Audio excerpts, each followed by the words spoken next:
sing with me on this one, okay?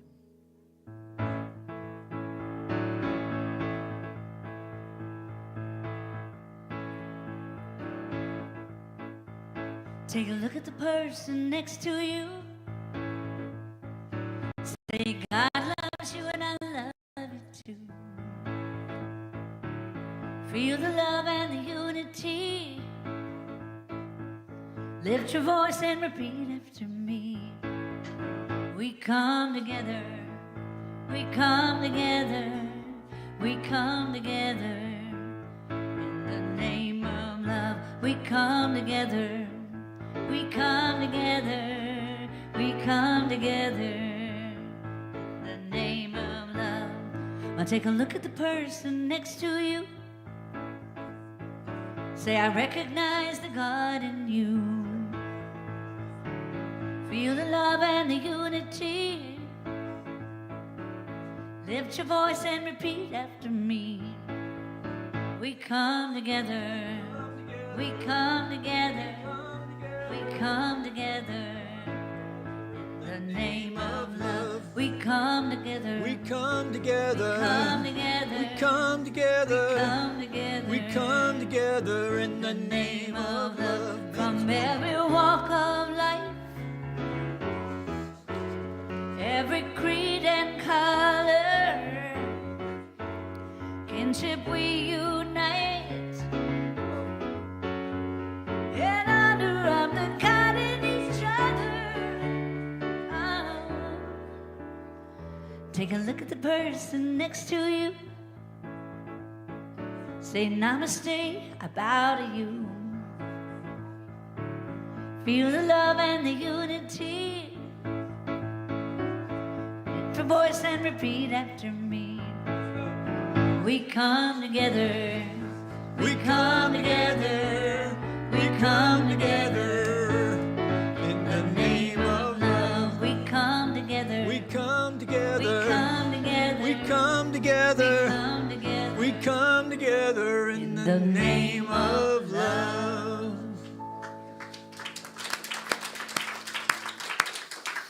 Seems like we should start like a square dancing thing for that, right? That was do-si-do, man. Let's do it. That would be kind of fun, and we could like touch boots in the middle of the thing. I don't think so. Well, I just want to congratulate everyone for remembering to set your clocks and being here. We all made it on time, at least half of us did. So half the fun here is seeing who comes in at 11. So welcome. For those of you joining us online at home for the Love Stream, we welcome you if this is your first time joining us. My name's Reverend Dr. Mike McMorrow. I'm the senior minister here. And we're coming to you live from the Center for Spiritual Living in Granada Hills, California. It's in the North San Fernando Valley. We're a faith community who welcomes all who practice their beliefs in faith and love, and we're delighted to have you with us here at home. Delighted to have you here in the sanctuary. Yay.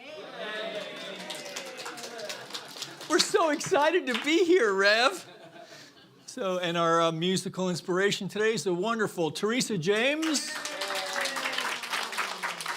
Now, you got to give Teresa extra love today because she worked last night at Ireland's 32. So, yes. And there was a bunch of folks from here that came out to the show. That's what I heard, yes. So, extra enlightenment points for all concerned. And then our presider today is my old pal, Mr. Wayne McDonald. One of our longtime practitioners, former lead practitioner for us. So let's just start by bringing the lights down and taking a deep conscious breath and release as we allow ourselves to surrender to this eternal now moment as we come together for our call to service, which we call lighting the flames of faith. And we perform this ceremony to promote the universal consciousness of life, which acknowledges that all peoples, all faiths, All sentient beings come from the one great universal presence which we call spirit. That fundamental to this truth is the unifying nature of all religious thought and experience which we honor here this morning. So as Wayne lights the first candle, it's for the Tao, honoring the universal path of harmony and equilibrium, the natural way. We light the second candle for shamanic traditions, honoring the beliefs and practices of all indigenous peoples, the way of primal spirituality. We light the third candle for Hinduism, honoring the path of knowledge, action, and devotion, salud. We light the fourth candle for Judaism, honoring the ethical path of living by sacred law. We light the fifth candle for all forms of Buddhism, honoring the Four Noble Truths and the path of compassion. We light the sixth candle for all forms of Christianity, honoring the Christ consciousness as the path of love. The seventh candle we light for all forms of Islam, honoring the path of submission to the will of God as the highest calling. The eighth candle we light for the universalistic religion of Baha'i, honoring the path of unity and peace. The ninth candle we light for all forms of new thought, honoring the metaphysical path of mental healing through the practice of universal spiritual principles. The 10th candle we light for all those who are as yet unaware of the power and presence of spirit in their lives, and for the space we hold for them here in our sanctuary, within our online community, and of course, within our own hearts. And as Wayne lights the healing candle, please put silently into the light the names of anyone you wish to have experienced the healing flame of God's eternal love.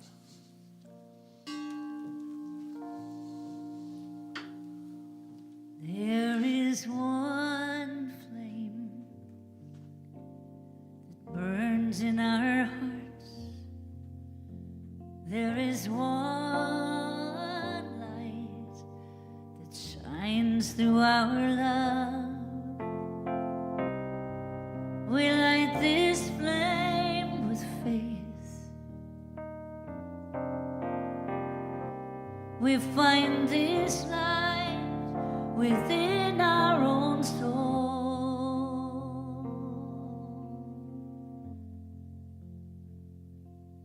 There is one flame, one light within. Join me in an opening treatment this morning. I invite you to close your eyes if you wish. And as we go within, just feel that love, that light, that one source that is in and throughout all today. Know that you are one with that light and love. Know that your path is open, it's ease. And just know that as we gather here today, in person and online, that the message you hear goes right to your very soul and awakens exactly what you are here to learn, to know, to heal. God is that love, light, peace, and joy. And I'm so glad to be here in this community, in person and online. And know that this service unfolds in that right and perfect place. That I'm grateful for this guidance. I'm grateful for all the teachers that I meet I'm just grateful to share the message today with each and every person here today. And knowing these words have power, I just release it to the law. And together we say, and so it is. Well, yesterday was Saturday, March 8th, which was International Women's Day. Yes. And if you didn't know that, you need to reach out to all the women that are supporting you in your life. Many people celebrated and recognized the achievements of women worldwide. I thought it was befitting that the universe had aligned all the planets, all the stars, to make March 8th not only International Women's Day, but it was also my mom's birthday. And she just turned 98. Wow. In fact, last year I got her new batteries for her remote TV. And I said, this has a warranty on it for 10 years on these batteries, so you got some. So she is alive and well, and guess what? She is still getting those annoying phone calls and emails. Do you want to extend your warranty? Yes, her warranty is expired, but she's still healthy and well. And today I want to talk about another woman in history that is also a saint, Mother Teresa. The essence of Mother Teresa's teaching can be embodied in the following words: love, compassion, service, humility, kindness, mercy, devotion, selflessness, charity, faith, simplicity, and peace. That's a lot. For many of us, if we could spend our entire life dedicating ourselves to one or two of these words alone, that would really be a great accomplishment. It would even be outstanding. But Mother Teresa embodied all of those words. Mother Teresa believed that love was a foundation of all good deeds. She said, spread love everywhere you go. Let no one ever come to you without leaving happier. Her work was a testament to deep compassion for the suffering, the poor, and the forgotten. Not all of us can do great things, but we can do small things with great love. Mother Teresa dedicated her entire life to serving the most destitute and sick. She saw service as the highest calling. The fruit of love is service, which is compassion in action. She lived humbly among those she served. If you are humble, nothing will touch you, neither praise nor disgrace, because you know what you are. Mother Teresa emphasized kindness in everyday life, urging people to treat others with gentleness and respect. Kind words can be short and easy to speak, but their echoes are truly endless. Mother Teresa's mission was filled with acts of mercy towards the suffering. If we have no peace, it is because we have forgotten that we belong to each other. She gave up all her personal desires to serve others. Give, but give until it hurts. And I checked that again, and it's like, yep, she said that. Faith was at the core of her mission. Even in times of doubt, she remained steadfast in her belief in God's presence and love. I know God won't give me anything I can't handle. I just wish he didn't trust me so much. I think I'm going to start using that one again. I just wish he didn't trust me so much. Really? Okay. And to you, may your journey be embodied in love, compassion, service, humility, kindness, mercy, devotion, selflessness, charity, faith, simplicity, and peace. And so it is.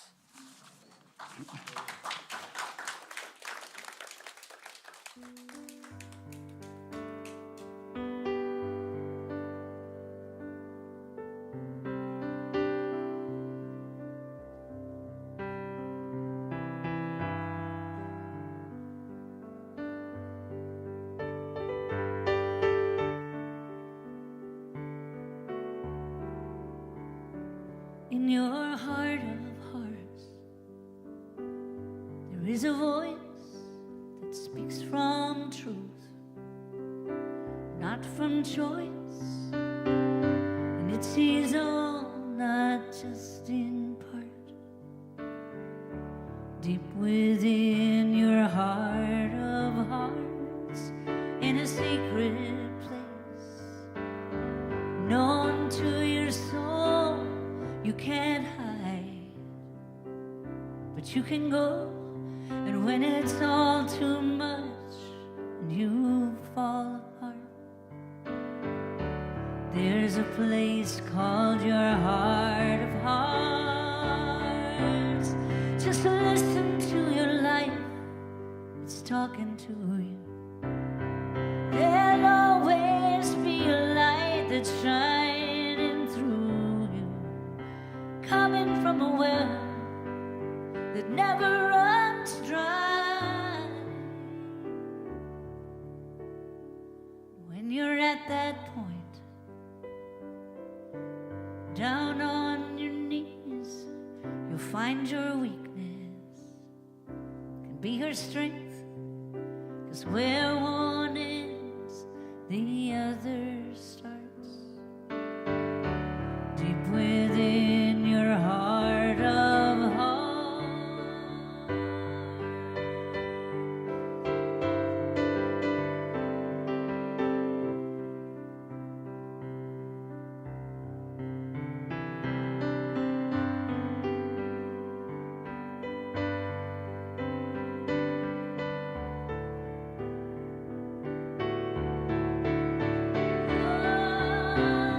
Just listen to your life, it's talking to you.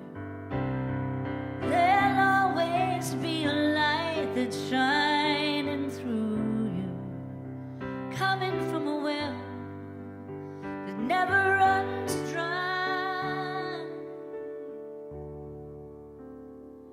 When you're at that point, down on your knees, you find your weakness can be your strength, 'cause where one ends, the other starts. Deep within your heart of hearts.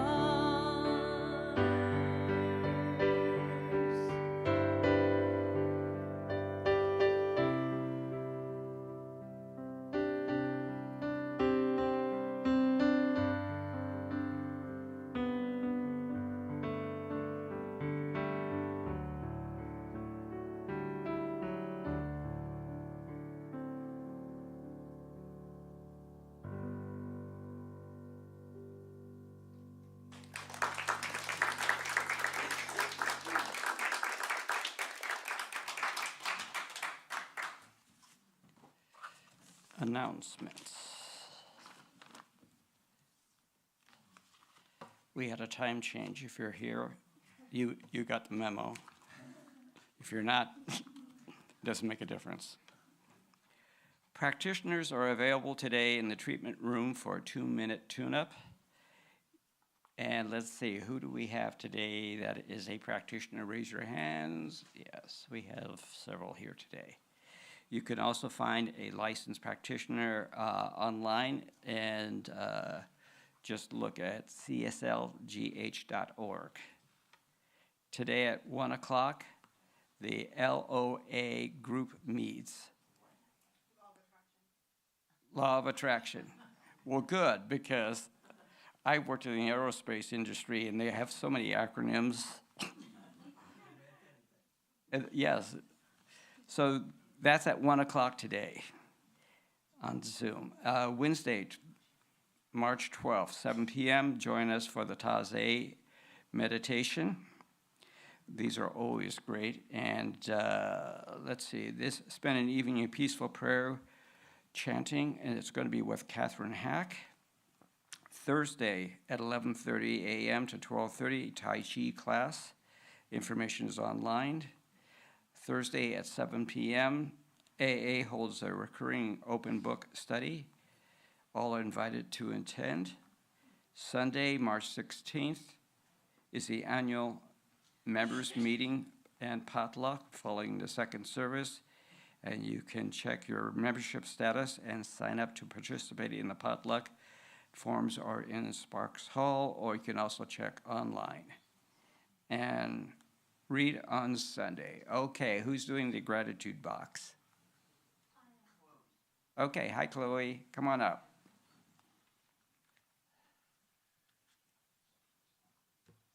So let's pick one, Chloe.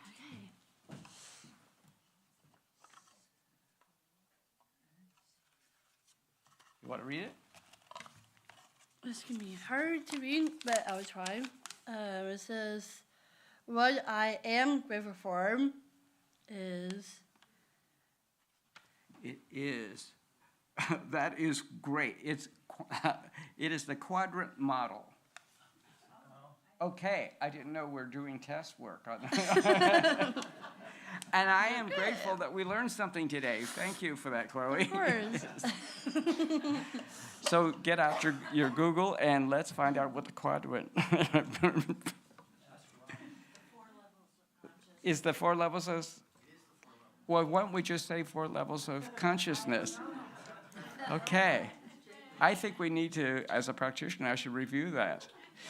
Yes. Okay. Would you please stand, and we're going to do the the principles. And together, we believe in one universal spirit, manifesting through all, natural and incarnated in us. We believe that the universal spirit is personal to and reveals itself through everyone who recognizes its presence. We believe that our faith operates upon a law of mind, which automatically manifests in our experience according to that faith. We believe in the unity of all life and the immortality of the individual soul forever expanding.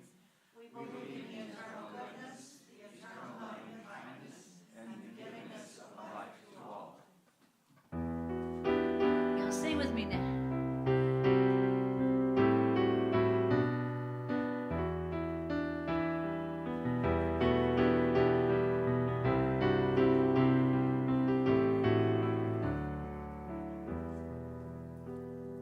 I am the heart, I am the hands, I am the voice of spirit on earth, and to you one, and all you do is a blessing to the world. You are the heart, you are the hands, you are the voice of spirit on earth, and to you one, and all you do is a blessing to the world. One more time, y'all.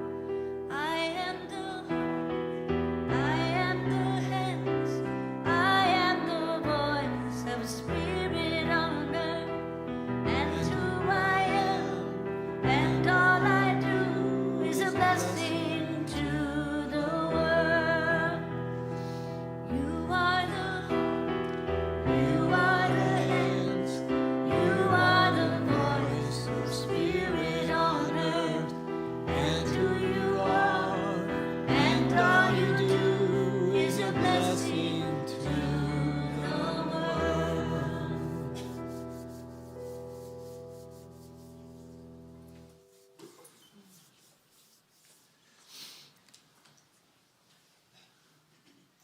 You'd be surprised how that little tune will earworm its way. See if you catch yourself later today humming that.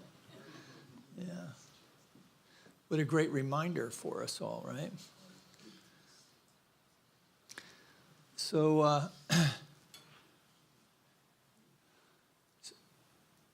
I don't know how to say that word in Spanish. El flujo del vaivén, which means the flow of coming and going for us gringos.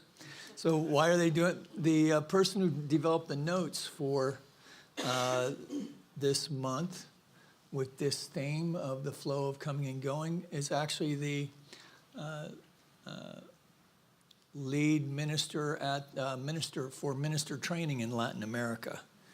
And so hence just breaking us in gently, right? To remind us that we are a worldwide movement, which frankly at the denomination level we often forget. In fact, we think it's an American model, even though there's a bunch of churches in Canada. So, which is its own country, by the way, in case you didn't know, if you haven't been up there in a while. So, so today's talk title is The Still Small Voice.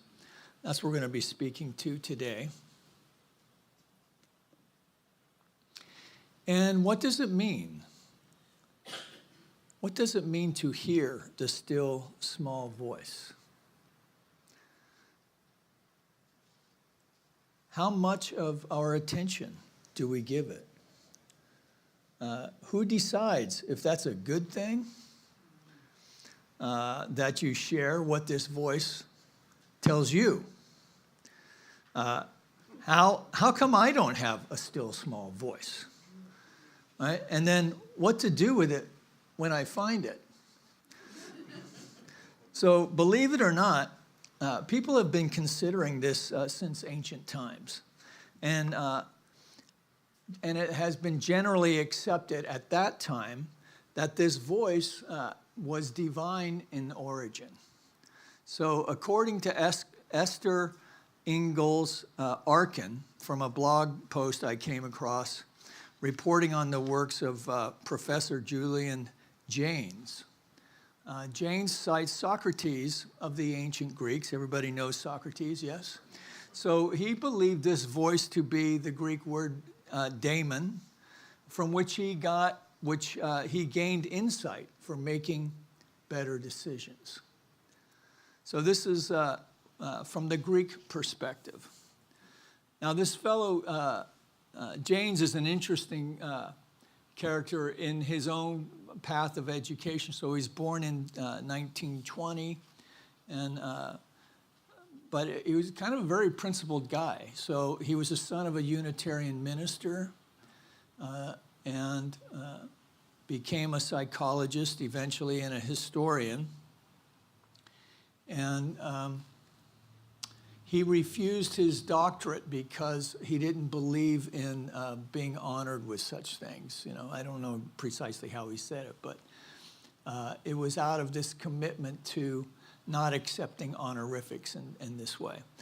So he wrote a book in 1976, which was a seminal book, and we're going to get to that in a minute. But part of that was when he turned his eye to history. He pointed out, looking at what I call the consciousness, the unfolding consciousness of spirituality.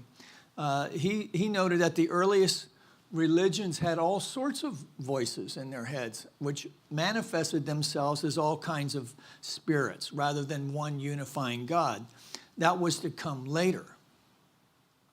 So this was evidence of a multitude of gods made up by a multitude of people. And some earlier cultures had a tendency to hear the immediate voices of deceased family members, for instance, and even to keep corpses clothed and fed because they still heard the family's voices as if they were alive. So Jaynes even pointed, and so Jaynes termed this thing of having the voices in our head. He observed that there are two hemispheres in the brain, and he called it bicameral thinking. So there was This too is not really a very ancient idea. It's been made its way into the modern way of thinking. If you've ever watched Tom and Jerry cartoons, for instance, which I thought would be funnier than that, but because that's where some of us learned, right and wrong, right? So we learned that, the voice of conscience, if you will. So this guy, James, then moves from the Greeks and over to the Hebrews, and in fact, quoting from the book of Amos, one of the earliest books, that there is no personalization of a narrator. And there is no look at the motives of feelings of anyone mentioned, that the book is for the most part a transcript of what God said, what God wanted, and what God would do to anyone who didn't obey. So this is where many folks have come up. There's this idea of a punishing God is an ancient one, in other words. Now James reckoned that with the develop of language, that man developed the ability of introspection and reflection through the use of metaphor, and that he felt this really was the turning point in the way spirituality and the way we as a human species developed the ideas of thinking of something beyond ourselves. He also developed the notion of the bicameral brain, which is, we've all actually heard of this one before. So the left brain being information, language, so forth, right brain, which is, many of us have said the right brain is kind of the arts side of things. That wasn't what as he identified it in 76, what he said that it was obeyed, that the right brain obeyed the left without any real conscious thought. It obeyed even without understanding that it was obeying decisions made by the mind itself. So this tells me that I'm not a student of this fellow, but I did order the book because I found it interesting. But this to me sounds like an instinctual side. So the influence of these ideas cannot be understated today because we often speak of being left-brained or right-brained, yes? And we see that maybe even within ourselves, we have a tendency to think one way or the other, that all engineers are left-brained and all artists are right-brained. And the truth is that everyone's kind of an amalgam of both, right? I don't think Einstein would consider himself simply a left-brained guy because his imagination, right? So he was fond of saying that imagination is far more powerful than intelligence, right? The ability to break down structures of the way that we see a problem or see the world currently, to allow ourselves to open up to a solution that's greater than the experience that we're currently having. Now, there are interesting parallels with the science of mind teaching in this way also, for the nature of mind as a universal versus the individualized expression of mind, which is the part that, our thinking, the voice that we have in our head, and accessing a larger mind, which is just really another way of describing this notion of a unified whole. If you're not comfortable with the G-O-D, right, that you can think it as the L-O-V-E, if you will. That there are, and so there are interesting parallels. Of course, this fellow wrote this book in 76, and Holmes worked this stuff out within his own understanding in the 20s and 30s and continued to develop it in bringing more love into his understanding. So we have this nature of mind as universal and individualized. One aspect of the thinker as a capital T, right? The universal thinker, the unconscious creative medium, right? That thing that only knows to say yes, that appears to be impersonal in nature. And so there's this recognition that there is a voice in our head. So it's more than just the old Pink Floyd song that, there's someone in my head, but it's not me. I don't know where that comes from. So most people today believe in or aware of some inner dialogue. I don't think this is a stretch, yeah? I mean, it's pretty much common parlance today, I would say. Particularly as we observe that we are still, if we didn't know it before, if we just acknowledge that, we're now, that the world has been transformed in a new way, with this idea of introspection by a pandemic that basically said, ready or not, here I come. That kicked off 5 years ago this week, right? That there was, it's funny about the pandemic. There was a kind of a clear start date, but not a clear end date yet, right? So there was a lot of introspection going on then. Can I get an amen? Yeah. Today, I have to say, it feels like we're in a post-pandemic hangover or even malaise that we may not even be aware of. We were in, I know I was, but as we rushed to get back to normal, never realizing that we are in the midst of a new normal, that the world is different now today. We long to get back we long to get back to the good old days, which is kind of a silly thought when you consider that these are the good old days for someone waiting to be fully realized, maybe 30 years from now. So many folks are feeling disconnected. This is not me making it up. Psychologists have been pointing this out. People are feeling disconnected, feeling depressed.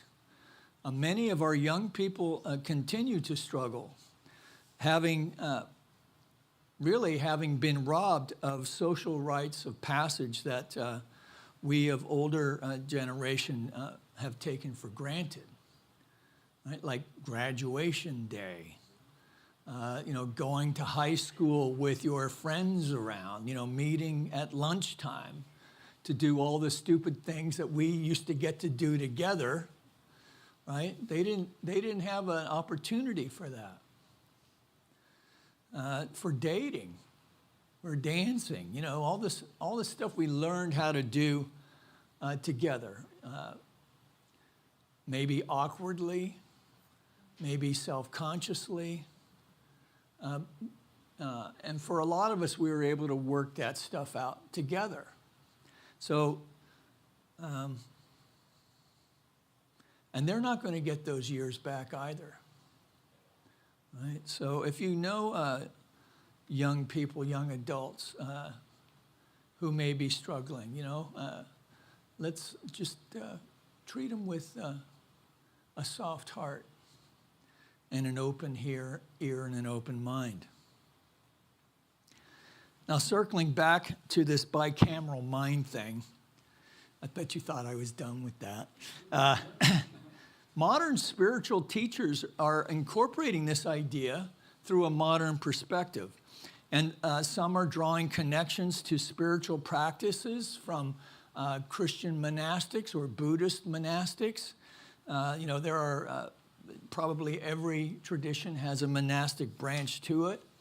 And the interesting thing about the monastic approach to things is that that's where you really see this notion of a universal consciousness that is much more shared rather than distinct. The way the languaging may be different, but still there is an experience of something greater than we are that's available. And the interesting thing about that is that through all of these traditions, how do we get there, right? Through stillness, right? So Eckhart Tolle, if you don't know his story, he was struggling with a deep depression. And he is an intellectual guy. He still fairly young. I don't think he's even 70 yet, which is looking younger all the time, I just want to say. That would make me middle-aged right now. But struggling with depression, he found his way to healing by discovering this still small voice within. And he has written and spoke of his journey in inspiring ways to tens of thousands, perhaps hundreds of thousands of people. He's written a couple of bestsellers and lectures quite a bit,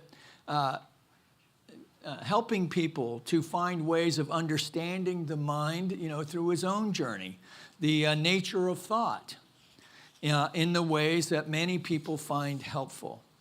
So he wrote that when we recognize, I think I have a slide on this. Yeah, when we recognize that there is a voice in our head that pretends to be you and never stops speaking, we are coming out of the unconscious identification with the stream of thoughts.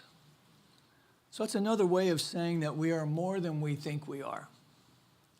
Right? When we notice that voice, we realize that we are not the voice, the thinker, but we are now the person who is aware of the thinker.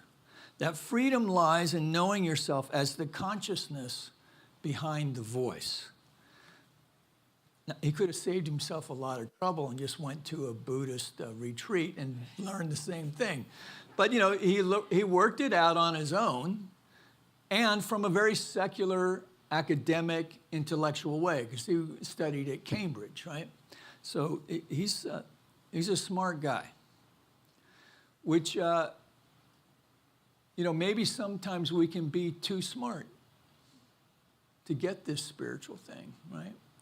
That I love the Science of Mind teaching because it is an opportunity to wax philosophically. But as Maureen has said many times over the years, that we want to spiritualize the intellect and not intellectualize the spiritual, right? That what we are working towards as individuals and then collectively as community is to have an experience, the experience of the divine that has some universal connection within it through our own understanding. Now, in my opinion, that expresses in this physical plane as loving kindness, compassion, love. I love what was it, how you said it, Wayne, that service is compassion in action. Is that what it was? Something like that. I'll let you look it up while I move on. The fruit of love is service, which is compassion and action. The fruit of love is service, which is compassion in action. All right, so this idea that we become the observer in our life then, right? That's what he's really saying. We become the observer now is a very powerful way to live. Why? Because now we're less easily snared in a reactive way to the condition, the outward condition of what's going on around us. And instead, we gain power by stepping back, as Tolle says, that there's a freedom. There's a freedom in being able to become the observer. Why is this? I think for myself, it feels less personal, right? So that I'm now observing the flow of life rather than feeling victimized by conditions. Because this victimization thing is a very seductive trap and a very easy thing to get ensnared by. And if you really think about the way these, we hear all the time about algorithms. If you think about the way these algorithms work on social media, it is to ensnare us by making us afraid of stuff. Because even still, after all these years of evolution, both as a biological species and the evolution of consciousness, the thing that hooks us first is fear. And so the ability to be able to step back from that and be able to say, on some level, oh, I'm just afraid. right? So we get a health diagnosis, right? And how many times have we got ourselves all knotted up over a health diagnosis until we realize, you know what? I don't have enough information to be this frightened right now, right? Because what happens is with the magnificent magnifying mind, we start filling in the blanks. And if we don't have a really strongly attuned consciousness, we fill it in with stuff that is not as helpful as it might be. Like, oh my God, I'm going to die, right? So it's natural to feel these things. It's natural to think these things. But our point of power is to be able to step back and to observe them rather than be swept away with them. So it's a very powerful observation, for with it then we can bring our own exploration of the difference between monkey mind, which is that never ceasing chatter that the Hindus and Buddhists talk about, and the thought behind the chatter. Now, how to calm the mind, how to become the observer that, that is the trick, right? How to get to the be still and know I am, right? From Proverbs. So that's probably 3,000 years ago from the Hebrews, maybe, 500 or 600 years before Jesus, maybe. So this isn't new stuff, right? So that's the thing that I find so interesting about it, that, and why it's helpful to look at these ancient texts, or as some call, ancient wisdom. The human condition really hasn't changed very much, right? We know a lot more stuff, right? We know now that disease is caused by microbes and not by a malicious God. I was actually thinking of malevolent. Is that a word? Malevolent. Say that 3 times fast. Talk about freedom. When you can shake that notion, right? To start pondering the idea that I have been born into divine blessing or original blessing rather than original sin. One has a liberation to it. The other has a, enslavement, right? We're held bound by it. So be still and know I am. Be still is a call to stop fighting and relax. The Hebrew word rapa translates to slacken, let down, or cease. Know that I am God means to acknowledge, be aware, and properly ascertain by seeing. But we have to be still. And it doesn't say know God and be still and know that I am. So Holmes asks the questions when he considers this. So what is meant by the silence? And he says simply that it's a contemplation in the quiet of the mind when the object tumult is temporarily stilled, and we rise in our consciousness to that place of pure causation, which is spirit. So in other words, we turn our attention away from the clamor of the world of conditions, the world of health, maybe health challenges, relationship challenges, maybe stymied creatively perhaps, trouble on the job, whatever it is. we turn our attention away from that. And in the stillness, we understand that there is that power behind all things. That as I commune and attune, or attune and commune, maybe that would be more accurate, to that, then my whole experience of life can shift. In fact, it does shift. Because as we shift it, it kind of lifts into greater understanding of things.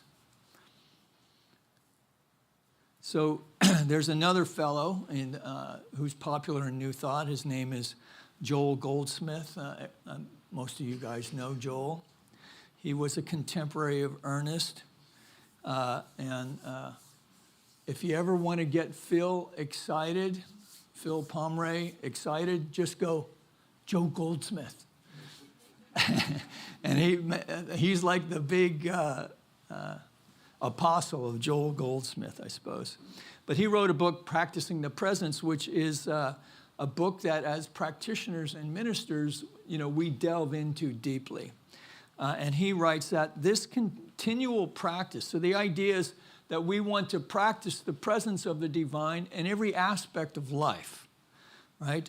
That this continual practice of presence, a recognition that God is in all we do, providing us with sufficient periods to enter into the silence and awaiting an inner feeling that the Spirit of God is moving, makes God the principle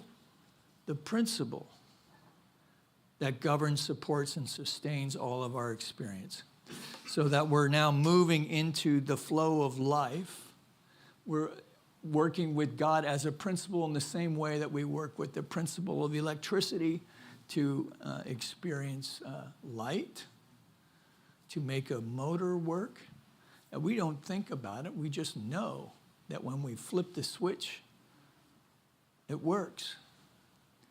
So how freeing would it be for us to understand that we are surrounded by this spiritual flow of life, call it what you will, the flow of love, if you will, the flow of presence, the flow of the divine, that we're swimming in it, we're breathing it, it's breathing us, we're backstroking through it, right? And not only that, we are co-creating with it, that it is a force that is seeking expression in, through, and as each one of us, in, through, and as our life.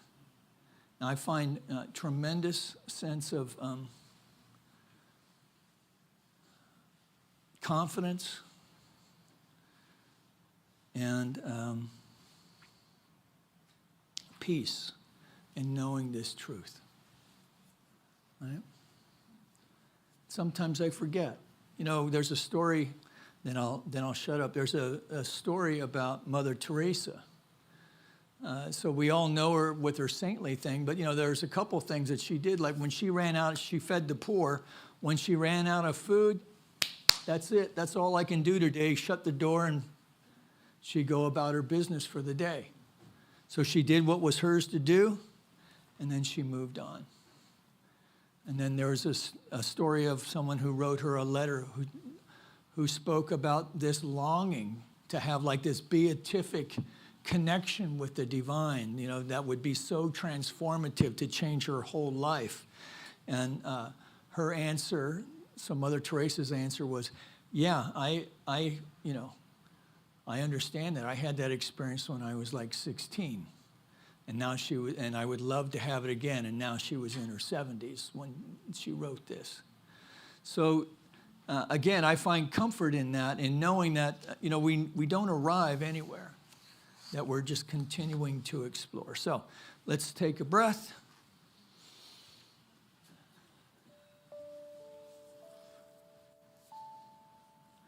And let's see, just bringing your attention to the movement of the breath in the nostril.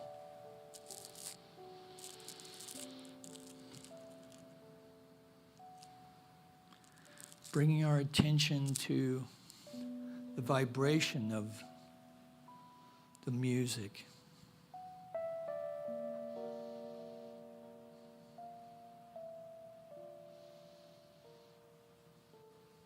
Perhaps you're having an experience of the mind is beginning to settle a little bit.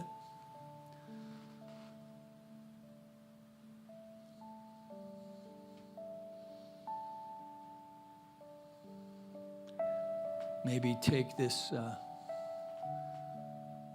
home as little homework today, that just to take 5 minutes, if you're not used to it, just for some quiet time. See if you can connect with a sense of not only peace and harmony, maybe a sense of connection, but also to know that we are the point of power in this world, that we are backed by a consciousness that's infinite in nature, that it is the creative impulse of life longing to express itself in, through, and as you, and in, through, and as everyone else, as radiant good health, as abundant prosperity, as creativity in all of its forms, in relationships that are deep and connected and meaningful. That we allow this power to courageously express itself today in our life. Practice doing that. Take that into our work week, see what shifts, and then report back next week.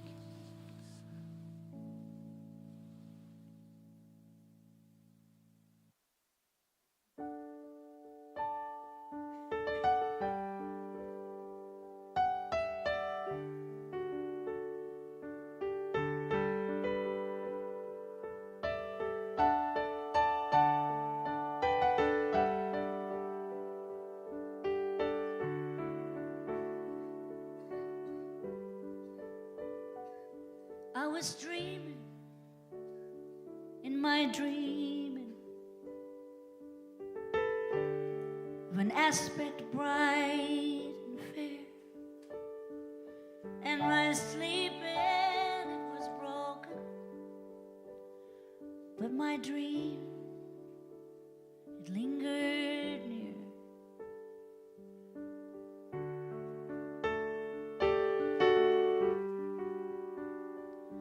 It was the form of a shining valley where the pure air recognized, and my senses newly opened. I awakened to the cry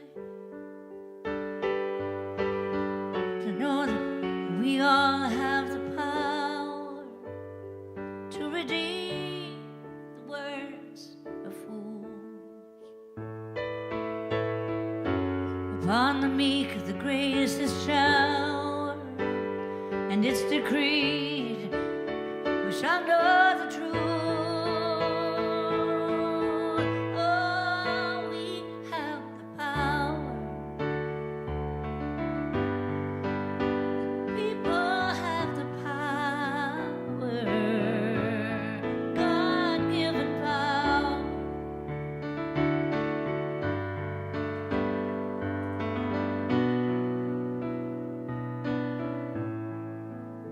Where there were deserts, I saw fountains. Like cream, the waters rise, and we stroll there together, with none to laugh or criticize. And the leopard and the lamb lay together, truly bound.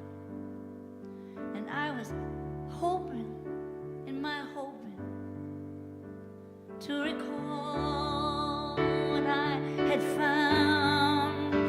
I was dreaming in my dreaming. God knows it's a purer view. And as I surrender to my sleeping, I commit my dream to you. We have the power. The power, God gave it to you. Yeah, the people have power. We have the power to see the truth. Yeah, power to dream, the power to rule, the power to see the truth.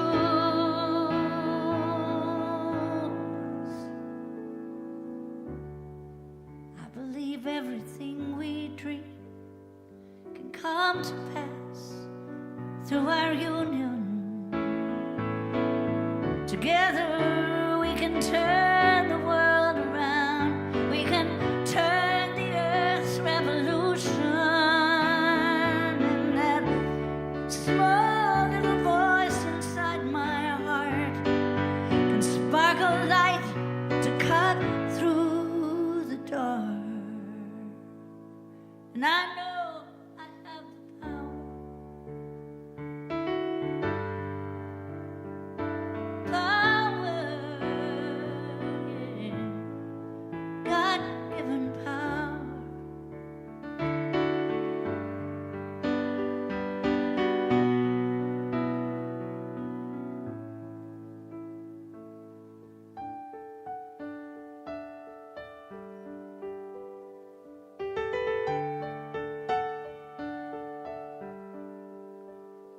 And I was dreaming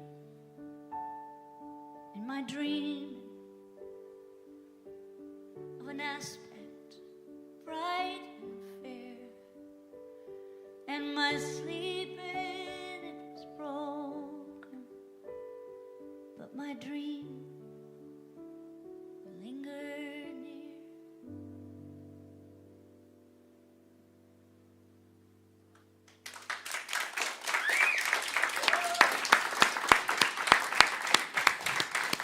Teresa James, everyone, let's give her some love.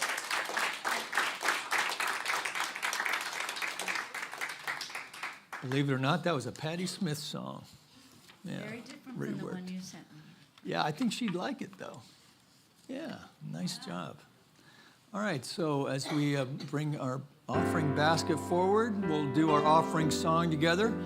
If those of you joining us at home could take a moment to use our offering link. For those of you prepared to do so, come on up when the basket's free.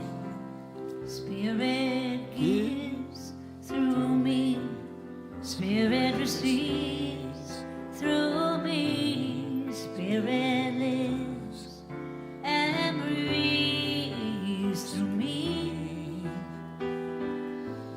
Spirit lives and breathes through me,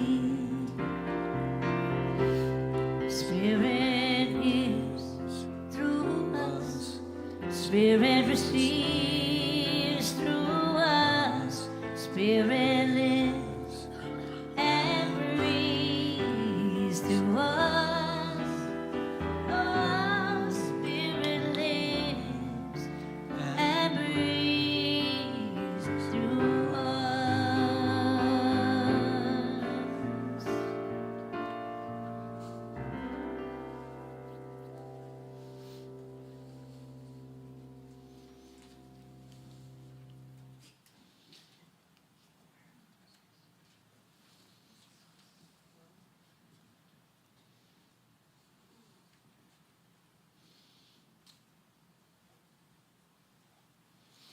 Notice how the minister always waits.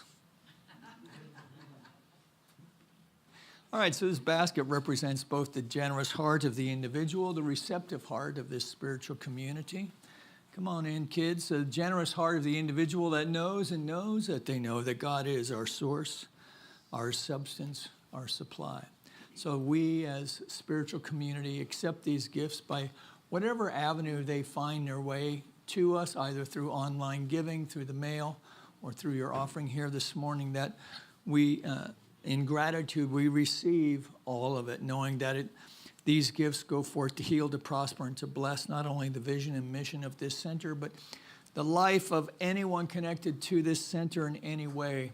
And from this place of gratitude, then, we extend a blessing upon our community of Granada Hills, our city of Los Angeles, our United State, our state of California, our United States of America, all of its churches, temples, mosques, schools, universities, the people who attend them, the people who support them, that we know that for our planet as well, that all is an emanation of the living presence of the Most High. And to the extent that we know this to be so, we see its demonstration in ways great and small. This lifts our hearts. And we feel waves of grace and power that propel us into ways of spiritual living, that raise and lift not only our own lives, but the lives of those around us as well. And that's a good thing. And together we acknowledge this by saying, and so it is. Amen. And would you like to do a little report this morning? Are you guys good? All right, good. Come on up. And you can pull the microphone off there. Okay, so we decided, Mia asked me if we had done the bags, and they weren't here for December for various reasons. And I had been wanting to do the bags one more time. So if we're going to do them for the spring, we'll have I'll have the box out again, and I'll put it in the weekly constant contact. And so we did some theater activities today, which was really great. And then they decorated these bags. Come on, Chris, show. So tell them about your bag. What did you put in it? I put conditioner, soap, lotion, and a pair of 2 socks. I put one big sock, so if there's like a mom, and a smaller one for if there's like a child. And you did? Pretty much the same thing, but no socks. So And they decorated it. And he played piano for us. This came, what happened was, then I put it out, and Eric, my cousin in Colorado, who also works with children, sent me a box this big, this wide, and the box and the bags came at the same time. So I was saying at first service, I don't have choice. We have to do this. You know? Okay. All right. Thank you. Very good. Yeah, so that's a little thing that we like to usually do in December as like a little homeless gift bag. So now it'll be a little spring gift bag. So nice. Nice going, kids. I like the way you think. Yeah, good. All right, so let's give Teresa James some love one more time. Invite Wayne to come on up here with a quick prayer. And we'll see you all join us at the fellowship hall. Have a cup of coffee. And just at this time, we will do a closing treatment, and I invite you to close your eyes. And just know as we go within that I am one with the love, peace, and joy that surrounds this day, and I am one with God and all that encompasses with that beauty, joy, and ever-presence in and throughout all areas of my life. And I just give thanks for this service, and everybody attended in person and online, and I give thanks for this community. And I just know that as we travel out today, that we carry in our heart that love and compassion, and we just see things a little bit differently, knowing the words of Mother Teresa and so many other people that walk the talk. And I know that each one of us walk the talk today. And knowing these words are complete and done, I just release them to the law, knowing it's complete and done, and together we say, and so it is. All right, yeah. If you want to join in circle and sing the peace song with me.